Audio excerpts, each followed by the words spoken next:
हर हर महादेव। श्री नाथ जी के सखा श्री कुंभन दास जी का भक्त चरित्र। कुंभन दास जी का जन्म और नामकरण। श्री कुंभन दास जी का जन्म गिरिराज गोवर्धन की पावन तलहटी में बसे जमुनावती ग्राम में विक्रम संवत 1525 की कार्तिक कृष्ण एकादशी को हुआ। कथानक मिलता है कि जब उनके पिता तीर्थ यात्रा पर निकले थे तो किसी महात्मा ने आशीर्वाद दिया, तुम्हारे घर पुत्र होगा। और संयोगवश यह घटना कुंभ संक्रांति के पावन अवसर पर हुई। इसी कारण यह दिव्या बालक जब जन्मा तो उनका नाम कुंभन दास रखा गया, मानो कुंभ पर्व का प्रसाद स्वयं बालक का रूप लेकर आया हो। कुंभन दास जी का बाल्यकाल और स्वभाव। बाल्यकाल से ही उनका स्वभाव अत्यंत सात्विक, शांत और गंभीर था। वे चंचलता से रहित रहते और सदैव भगवान के चिंतन में लीन रहते। परिवार की जीविका साधारण कृषि से चलती थी। खेतों की सादगी के बीच ही वे दिन रात भजन और साधना में लीन रहते थे। कुंभन दास जी की महाप्रभु श्री वल्लभाचार्य जी से भेंट। समय बीता और विक्रम संवत 1550 के आसपास महाप्रभु श्री वल्लभाचार्य जी ब्रज की परिक्रमा करते हुए गिरिराज जी पहुँचे। उनके तेज भक्ति और प्रभाव से असंख्य लोग उनकी शरण में आए।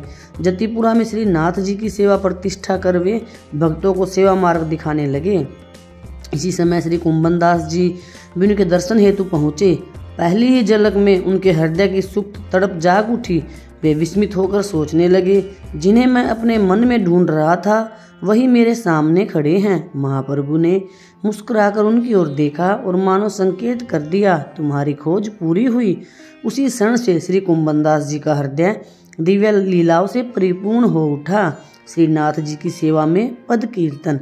श्री कुंभन दास जी संगीत में निपुण और मधुर कंठ के धनी थे। महाप्रभु श्री वल्लभाचार्य जी ने उन्हें श्री नाथ जी की सेवा में नियुक्त करते हुए आदेश दिया, प्रतिदिन आकर श्री नाथ जी को अपने पद सुनाओ, जो भी लीला तुम्हारे हृदय में सुप्रीत हो वही गाओ। तब से श्री कुंभन दास जी नियमित रूप से श्री नाथ जी के सामने बैठकर भजन गाने लगे। उनके कंठ से जो पद निकलते उनमें उनके अंतःकरण में प्रकट लीलाओं की झलक होती। जब महाप्रभु उनके पद सुनकर प्रसन्न होते तो कुंभन दास जी स्वयं को धन्य और कृतार्थ मानते। श्री नाथ जी की अद्भुत लीला। जब भैंसे पर सवार होकर वन में गए, एक समय की बात है, पश्चिम दिशा से आया एक दुष्ट यवन राजा ब्रजमंडल में उपद्रव मचाने लगा। वह मंदिरों को तोड़ता, मूर्तियों को खंडित करता और धन संपत्ति लूट लेता। जब यह समाचार श्री नाथ जी की सेवा में रहने वाले परिकरों तक पहुंचा कि यवन अपनी सेना सहित ब्रज की ओर बढ़ रहा है और मंदिरों पर संकट मंडरा रहा है, तो सब चिंतित हो उठे। सभी आपस में विचार करने लगे, अब क्या किया जाए। अंत में निश्चय हुआ कि स्वयं ठाकुर जी से ही आज्ञा पूछे। जब श्री नाथ जी से पूछा गया तो वे मुस्कुराकर बोले, मुझे लेकर चलो, मुझे निर्जन स्थान पर ले चलो। देखो, मैं तो यशोदा जी का दुलारा लाल हूँ, देवता नहीं कि शस्त्र उठाकर तुम्हारी रक्षा करूँ। मेरी चिंता मत करो, बस मुझे सुरक्षित ले चलो। किसी ने कहा, अभी पालकी मंगाना कठिन है, परंतु व्यवस्था चाहिए। तभी एक भैंसा लाया गया, उस पर सुंदर बिछौना बिछाकर श्री नाथ जी को विराजमान किया गया। चारों ओर सेवक पैदल चलने लगे। भोग सामग्री भी साथ ले ली। भैंसे पर सवार ठाकुर जी तो बड़े आराम से बैठे रहे, परंतु सेवकों के कपड़े झाड़ियों में फट गए, पैरों में कांटे चुभे और शरीर लहूलुहान हो गया। पर किसी ने ध्यान नहीं दिया। सबकी चिंता केवल यही थी कि प्रियतम श्री नाथ जी को तनिक भी कष्ट न पहुँचे। निर्जन स्थान पर पहुंचकर एक चबूतरे पर श्री नाथ जी को उतारा गया। सेवकों ने कहा, हे लाल जी, भोग की सामग्री थोड़ी है, कई दिनों तक यही चलाना पड़ेगा। पर ठाकुर जी हट से बोले, नहीं, सारा भोग एक साथ लाओ, मुझे भूख लगी है। सेवकों ने उनकी आज्ञा मानकर संपूर्ण भोग अर्पित किया। तभी ठाकुर जी मुस्कुराकर बोले, अब मुझे संकोच हो रहा है, तुम सब हट जाओ। सेवक चकित हुए, प्रतिदिन तो हमारे साथ खेलते खाते हैं, आज संकोच क्यों कर रहे हैं। वे पास की लताओं में छुपकर बैठ गए और देखने लगे। अचानक दृश्य अद्भुत हो उठा। श्री नाथ जी की प्रियतमा श्री जी प्रकट हुई और दोनों ने साथ मिलकर भोग स्वीकार किया। सेवक विस्मित रह गए। अब उन्हें समझ आया कि ठाकुर जी ने उन्हें दूर क्यों किया था। लौटते समय सेवक थके हारे थे, उनके वस्त्र फटे हुए और पैरों में कांटे चुभे हुए थे। भीतर ही भीतर श्री कुंभन दास जी सोच रहे थे, हमारे लिए तो यह वन कांटों और कठिनाइयों से भरा था, पर लाल जी के लिए तो यह प्रिय इसलिए हुआ कि यहाँ वे श्री जी के साथ मिल सके। इसी भाव से उन्होंने एक पद गाया जिसमें व्यथा और हास्य का मिश्रण था। अब समझ में आया लाल, यह घना जंगल तुम्हें क्यों प्यारा लगा। हमें तो कपड़े फटने और पैरों में कांटे चुंबन के ही भाग मिले, और तुम्हें तो यहाँ श्री जी का सानिध्य मिल गया।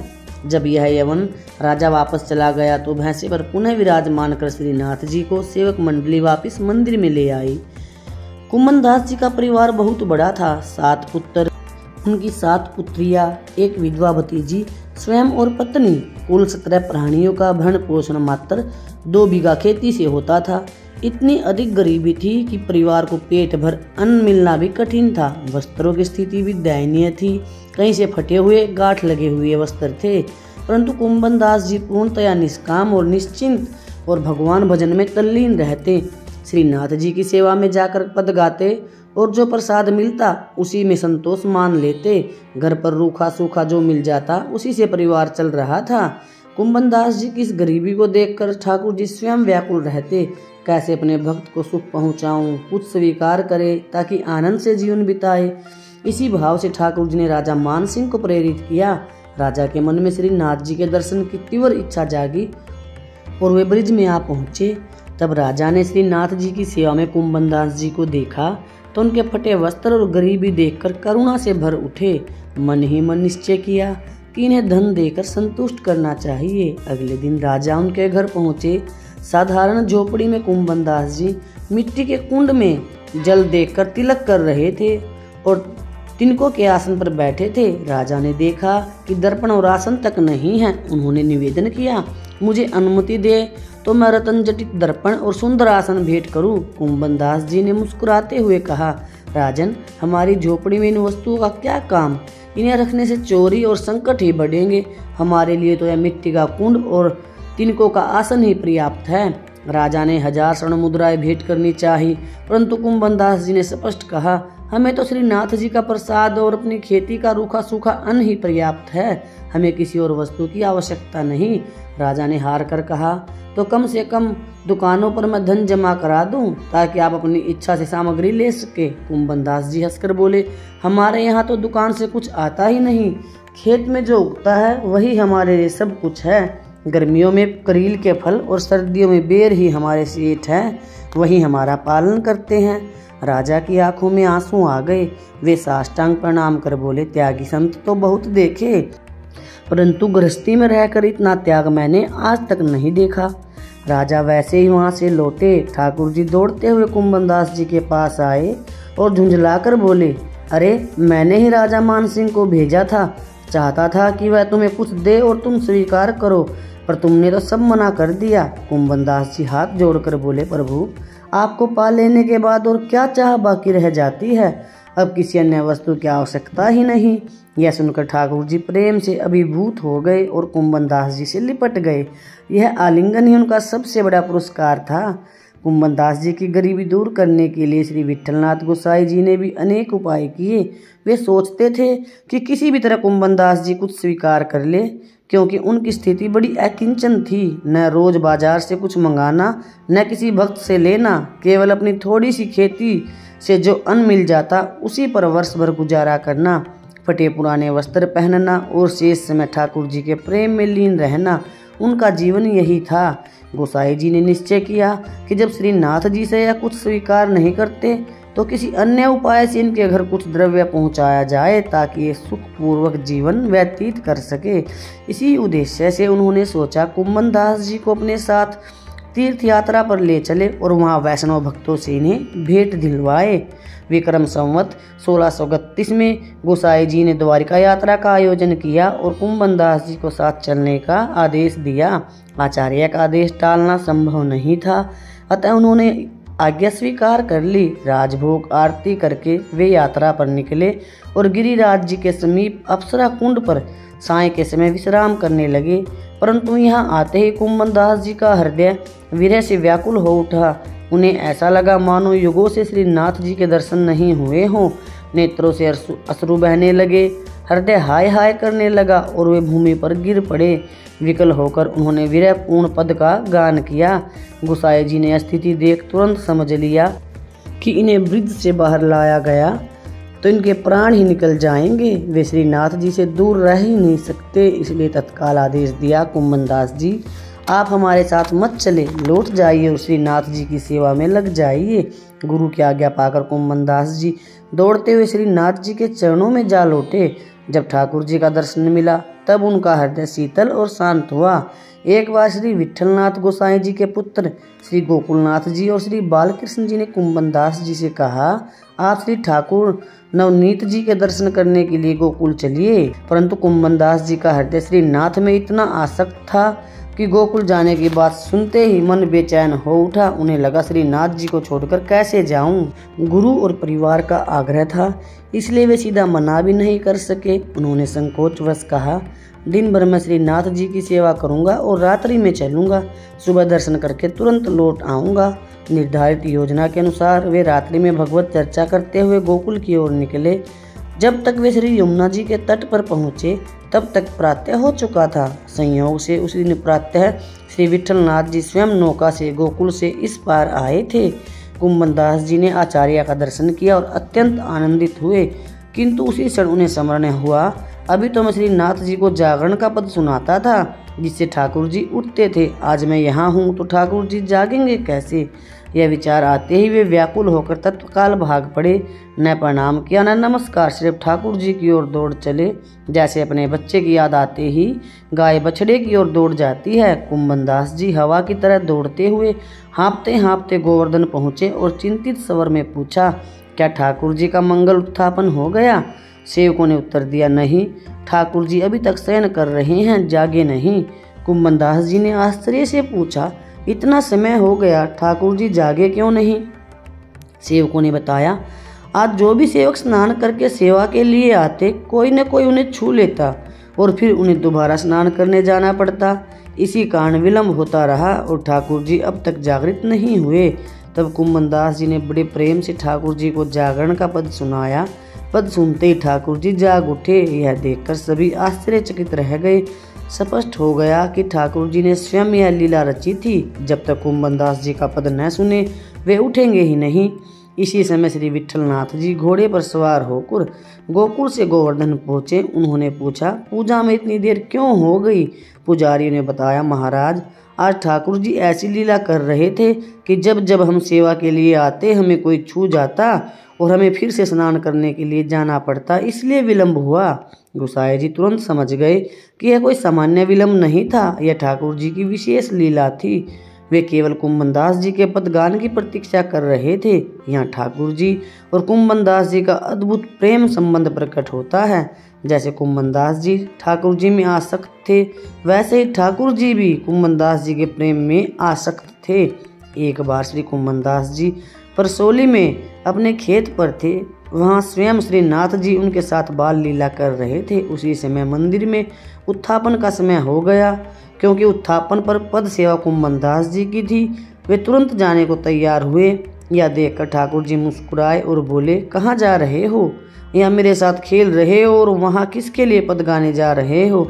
मैं ही तो तुम्हारे सामने हूँ। जब मैं यहीं उपस्थित हूँ तो मंदिर जाने की आवश्यकता क्या है। कुंभन दास जी हाथ जोड़कर विनम्र स्वर में बोले, ठाकुर जी आप सही कह रहे हैं। आप कृपा करके स्वयं मुझे दर्शन दे रहे हैं, परंतु आप स्वतंत्र हैं।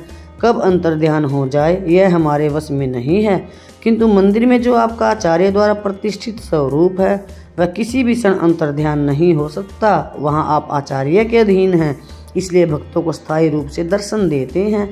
इसलिए उस स्वरूप की सेवा मैं नहीं छोड़ सकता। यदि मैं केवल आपके यहाँ ठहरूं तो मुझे भय रहेगा कि आप अचानक अंतर्ध्यान हो जाएंगे।